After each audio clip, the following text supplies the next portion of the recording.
Galactic Council thought humans would never leave.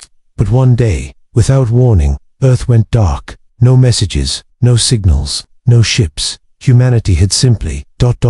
vanished. The Galactic Council had always kept a close eye on humans. They were unpredictable, emotional but also brave, clever, and powerful.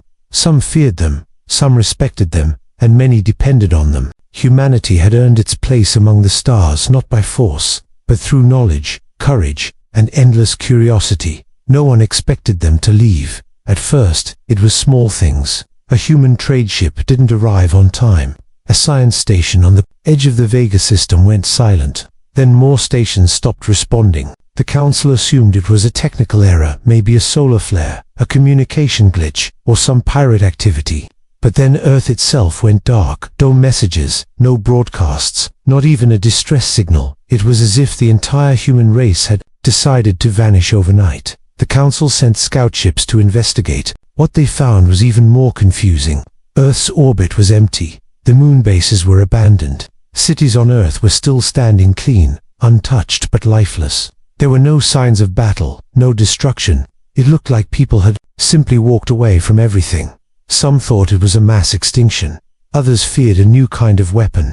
But there were no bodies, no damage, no clues, just silence. One scout team entered an old space station that humans once used as a hub for diplomacy. Inside, everything was in place: files, computers, records, but every terminal displayed the same message. We gave everything.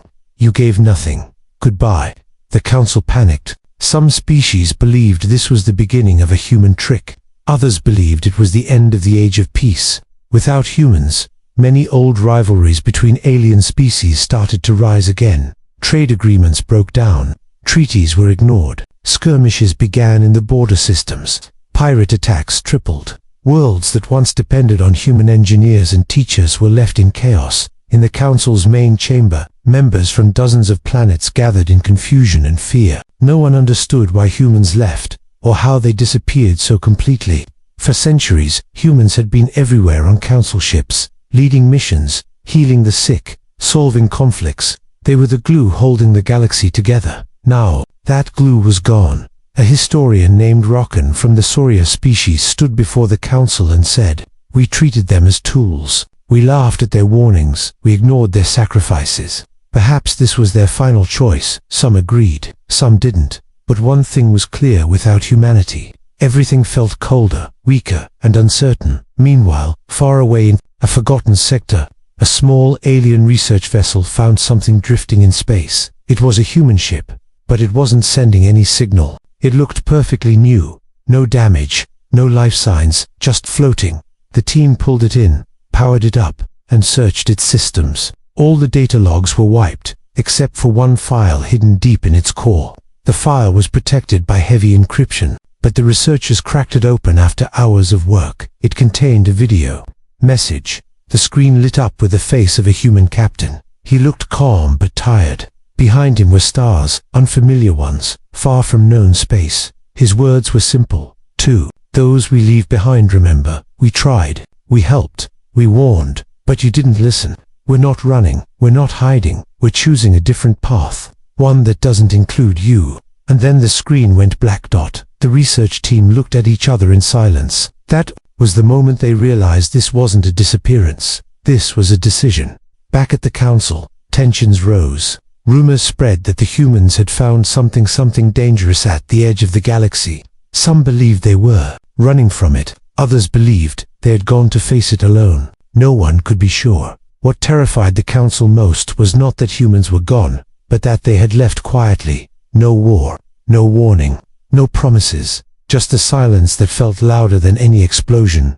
The Council launched emergency meetings. Some wanted to search for the humans. Others wanted to prepare for the worst. But no plan felt right, because deep down, everyone knew the galaxy had lost something more than just a species. It had lost its balance, and as the stars continued to shine, dimmer somehow, one question remained in every mind. What happens to a galaxy that no longer has humanity to guide it? The silence had begun, and the true cost was only just starting to show. The silence left by humanity was not just an absence, it was a wound in the heart of the galaxy. At first, Most species tried to pretend nothing had changed. Trade ships continued their routes. Diplomats held their meetings, and science stations kept working, but slowly, cracks began to show. In the central trade lanes, confusion replaced coordination. Humans had once managed complicated cargo systems between planets, balancing goods, energy, and medicine across thousands of light years. Without them, shipments were late or lost. One planet ran out of food supplies. Another received toxic chemicals instead of medicine.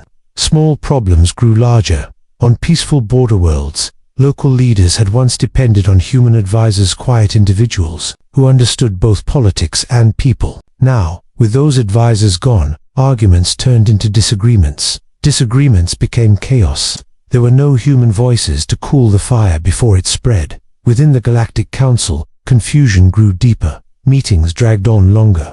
The different species began to speak past one another. Some called for finding the humans. Others blamed them for abandoning the galaxy. Trust began to erode. A member from the Lasari delegation stood up in one of the sessions and said, "They always solved our problems. Maybe they were the only ones who truly cared about all of us." The room had no answer. Meanwhile, hidden away in the archives of the human embassy now abandoned, a junior researcher named Drenka discovered something strange. While cleaning out the old systems, she found a data chip sealed inside a carved wooden box. The chip was encrypted in an old Earth language, one few had ever bothered to learn. She took it to a council historian. Together, they spent days decoding the information. What they found shocked them. The chip contained records of human missions that had never been shared, disaster relief operations in distant systems, secret peace talks that prevented civil wars, quiet rescues of alien leaders caught in political traps. There were hundreds of them. The humans had done these things without credit or reward. They had helped, not for power, but because it was the right thing to do. And yet, they had also recorded something else. A final note, written in calm, measured words. "We gave without asking. We stood between danger and those who feared it. But now, we must leave, not in anger, not in pride, but because we are no longer needed or wanted." The words echoed in Dranka's mind for days. Out in the stars, rumors began to spread of colonies collapsing. Pirates, once held back by human patrols, now grew bold. Planetary governments asked for help, but no one had the strength or unity to give it. The council tried to respond, but it was like patching holes in a sinking ship. For every small victory, there were 3 new losses. Species that once trusted one another started to pull back, guarding their own borders.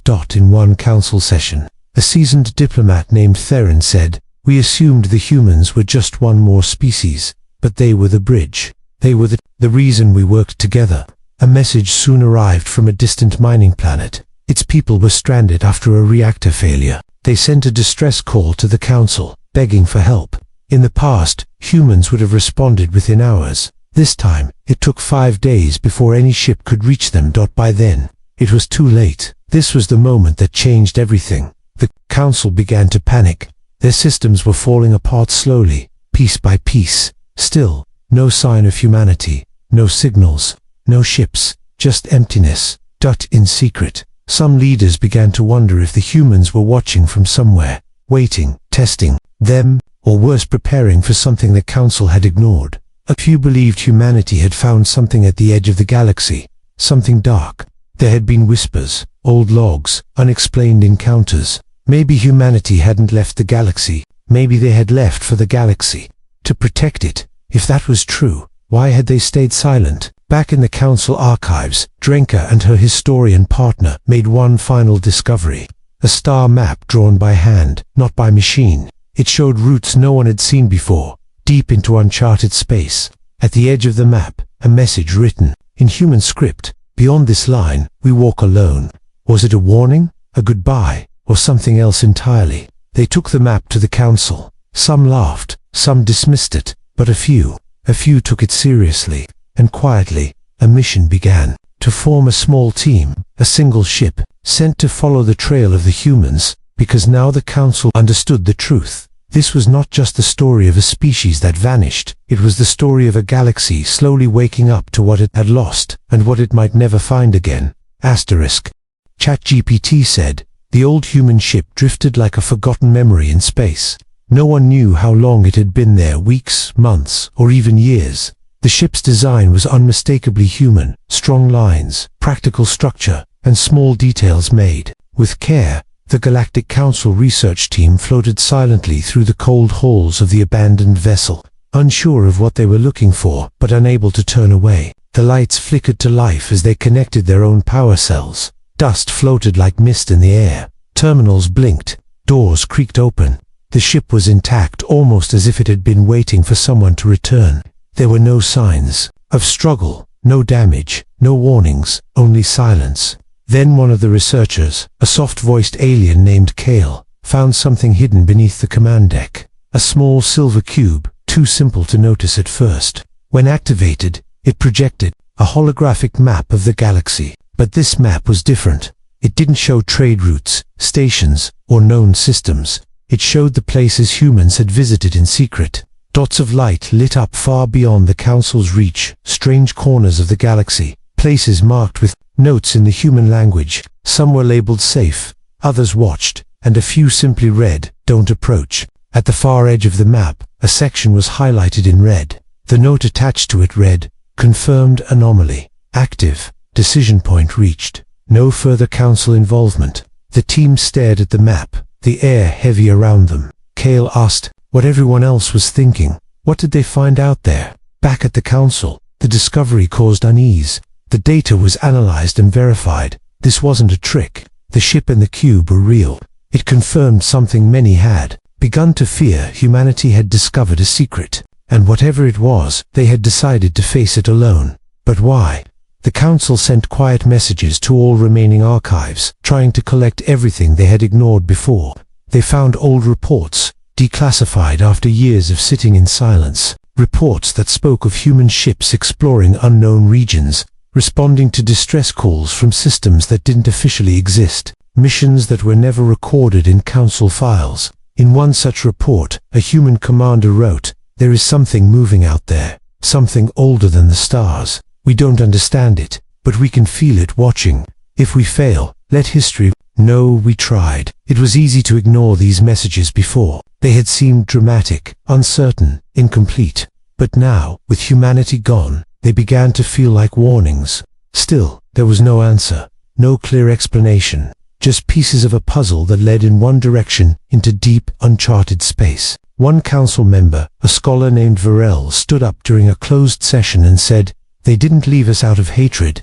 They left us out of duty, because we didn't believe them, and they chose not to wait for us to catch up." As these words echoed across the chamber, the mood shifted. A plan was formed. A research vessel, the Delari, was chosen for a silent mission. Its crew would follow the coordinates from the human cube, not to chase the humans, but to understand their silence. Aboard the vessel was a mixed team: scientists, historians, translators, and one human-born AI, an old model once used for deep diplomacy, long deactivated and now restored for this mission. The AI's name was Solon. It had worked closely with humans in the past. As it powered on, it looked at the new crew and asked one question: why now? The captain of the Delari, an experienced explorer named Ren, replied, "Because we finally started listening." Their journey began. For days, they traveled in quiet through space, rarely touched by civilization. The further they went, the stranger everything became. Navigation systems began to behave oddly. Time on the ship seemed to move slower than their logs reported. Stars in the distance flickered strangely, as if being reflected through water. One night, as the crew rested, the AI Solon activated a forgotten audio file. A human voice, clear and strong, spoke softly into the empty ship. "If you're hearing this, then you followed. Maybe you're ready, or maybe you're not. But you'll find the truth. Just be sure you're ready to accept it." The voice ended. No name, no origin.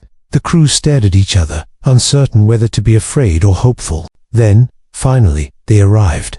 A massive structure floated in space, far larger than any known space station. Its shape was not smooth or modern, but ancient, as if built by time itself. It wasn't transmitting any signal, yet their systems detected a pattern, a quiet pulse, like a heartbeat.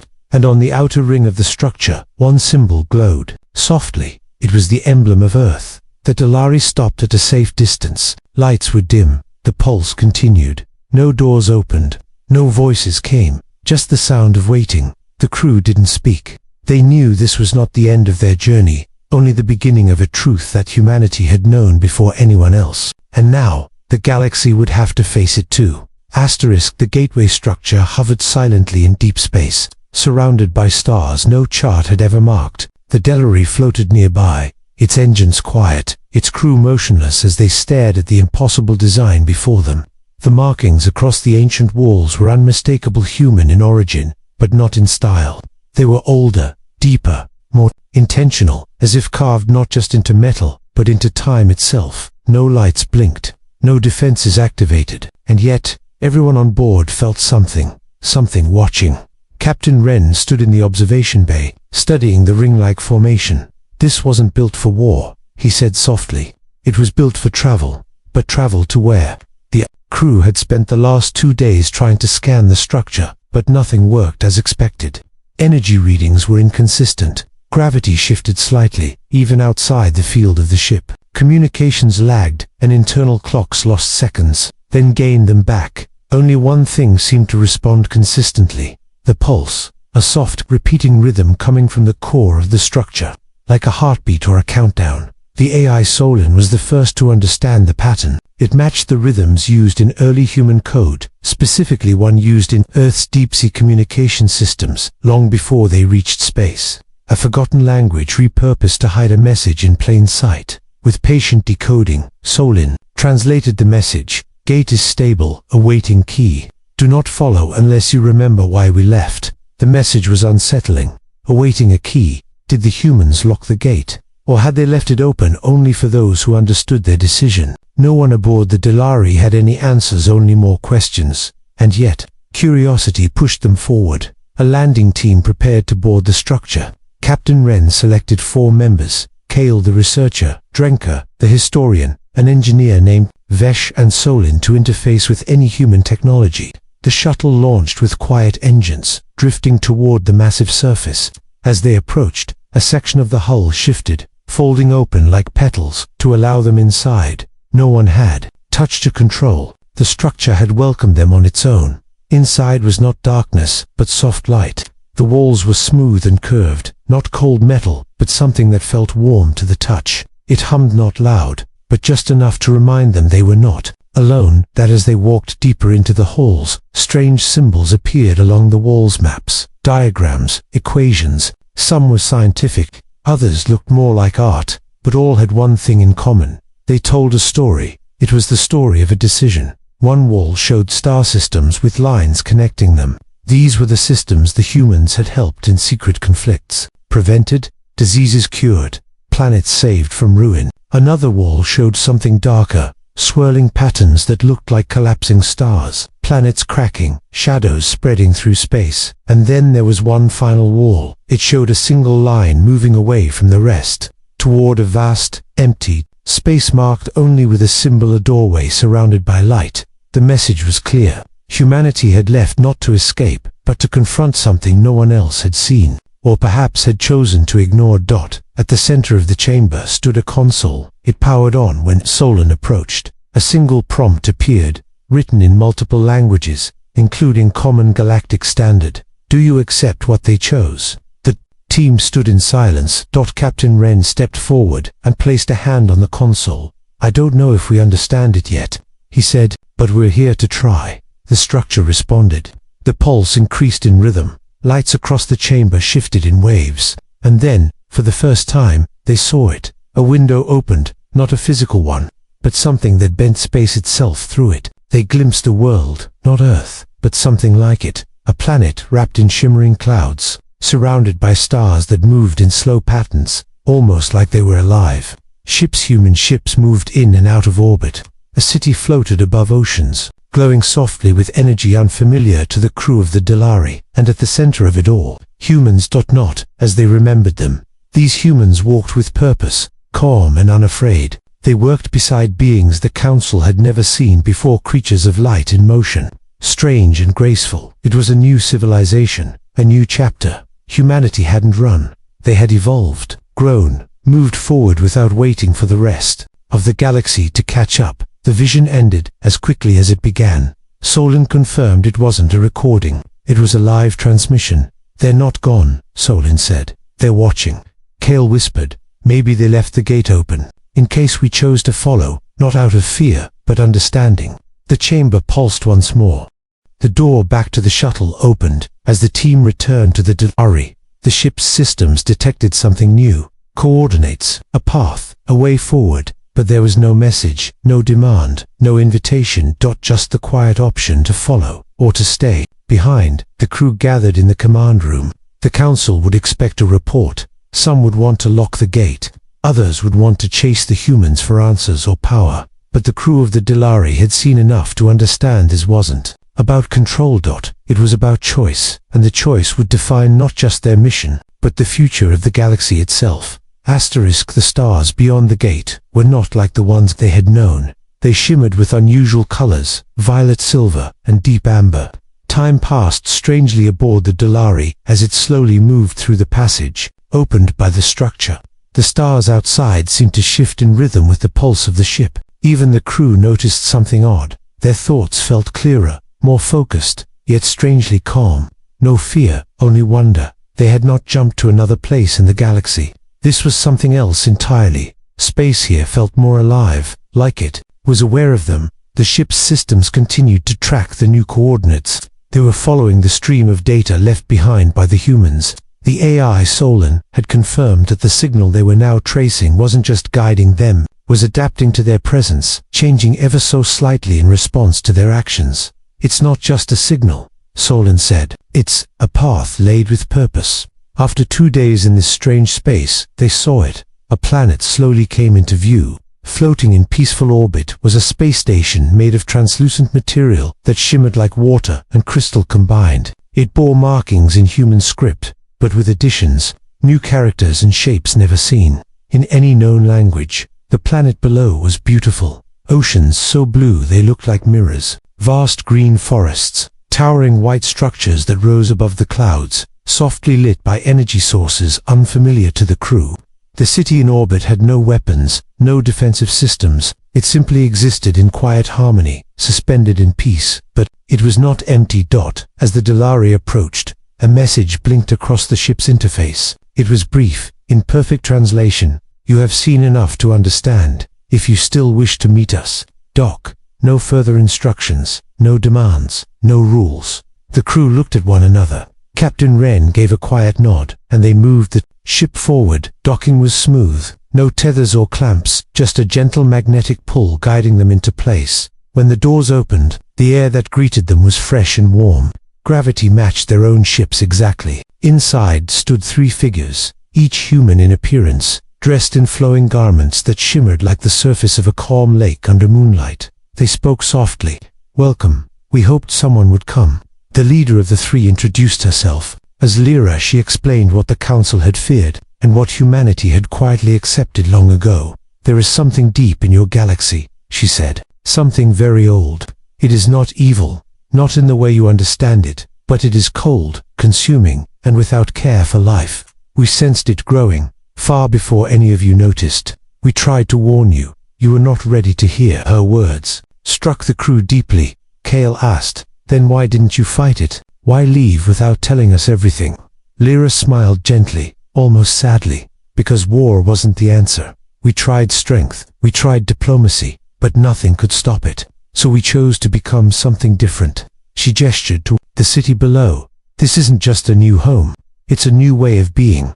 We separated ourselves from the threat, not by hiding, but by stepping beyond it. The galaxy was not ready to walk with us, so we walked alone." Drenka, still processing everything, asked, "Why leave the gate open?" Lyra's answer came with no hesitation. "Because one day, someone would come not to chase us, but to understand us. You didn't follow us with weapons. You followed us with questions." For the next hours, the crew of the Delari was shown what humanity had built. Not just technology, but unity. Humans now lived with other beings, some from unknown dimensions, some formed of energy and motion, others whose bodies shimmered like starlight. They did not live in a hierarchy. There were no leaders, no empires, only shared goals and quiet understanding. Growth without control, exploration without conquest, knowledge without fear. Captain Wren stood on the observation deck above the city and whispered, "We always thought you left out of pride or anger." Lyra joined him, watching the stars. "We left out of hope," she said. "Hope that others would someday choose growth over power, that they would see cooperation as strength, not weakness." Aboard the Delari, the crew debated what to do next. They had a choice: stay and learn more from this evolved humanity, or return to the Council and tell them what they had found. Solin offered insight. "If we return, they may not believe us, they may accuse, they may try to reach this place before they understand its meaning." Wren nodded slowly. "But if we stay, we turn our backs on everything we've known." Kale asked the question no one wanted to voice aloud. "Then what is the right choice?" Lyra provided no answer, only a final message. "This is not the end of a journey, it is the beginning of a new path. One that you must choose, not because you are told, but because you are ready." They were given new coordinates that would take them safely back to their galaxy if they chose to leave.